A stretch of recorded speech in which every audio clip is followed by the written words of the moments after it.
of energy, gas particularly, falling on the markets.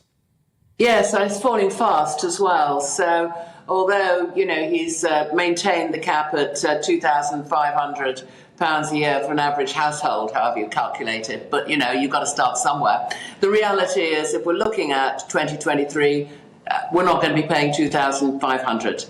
And that is because the wholesale prices have come down well. Partly that, of course, is because it's been a warmer winter than expected, but it's also mainly because now the Western world is getting used to not having to buy gas from Russia. So it's got itself reorganized, if you like, where we get our gas from. The shock is therefore just about out of the system. So I would have thought, taking that average calculation, you're more like looking at 2,100, 2,200 in 2023, so even under the 2,500. But we will not be going back to the sort of prices which we paid before the pandemic. So I'm afraid that, there has been a doubling of energy costs to households, and of course industry feels it too. And partly that doesn't sit around anything to do with Ukraine or Russia. It sits around the fact that there's a massive investment required in this country, as indeed in other countries, in building the renewable generation, in building new nuclear and so on to meet our carbon targets. I was going to ask you about that because we had the announcements on nuclear, and clearly this is something that they want to push for. But, that could be decades off and huge investment needed. So therefore, are we going to, in the short term, have to pay higher energy bills to pay for that investment? Well, first of all, nuclear is not necessarily as expensive as sometimes people think. Because, one thinks of nuclear and these great big plants that take 10 years and cost 20 billion, and actually that's not necessarily where we're going to go. We'll have one or two of them, but we're also going down the route of what's called the small-scale nuclear reactors. You can build those in a year or so at the cost of $1.5 billion or so. Now, that's still a big number, but what it does mean is you can get your nuclear done quickly, and what's more, you can get that international investment in, which is very important, because otherwise it's sitting on on the public sector, on the taxpayer all the time.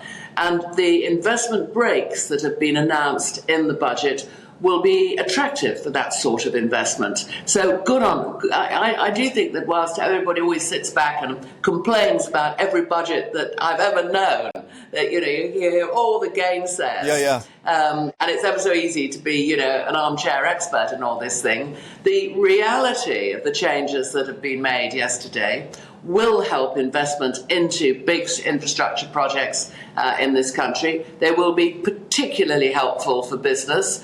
After all, so much of the small companies, they don't pay the higher rate of corporation tax anyway. It's only about 10% will be paying that. And there's investment reliefs and the sorts of things that many of the large companies were asking for. So there's a lot of changes there. Yeah, but the criticism is that relief that they get on the investment is only for 3 years.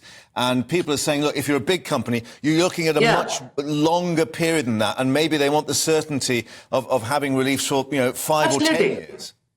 Absolutely. But they've said 3 years now, haven't they? I mean, Jeremy Hunt is saying that, it's that's what he can finance at the moment. I mean, everything is in a budget, is what you can finance today, because tomorrow, 2 years out, it looks different. I mean, if you pick up sort of some of the complaints that have been made about the tax burdens going up, tax burdens only going up, or the main reason it's going up is because of freezing the limits. So instead of automatically, the point at which you pay tax or point at which you pay higher tax sort of goes up on an annual basis, he's frozen that for the time being. So the reality of today is if he said, right, you're going to get that investment relief for 10 years, I'm going to allow all those limits to go up, we could have had in fact, the likelihood would have been bad reactions in the market, people saying, oh, well, that's not believable. You haven't done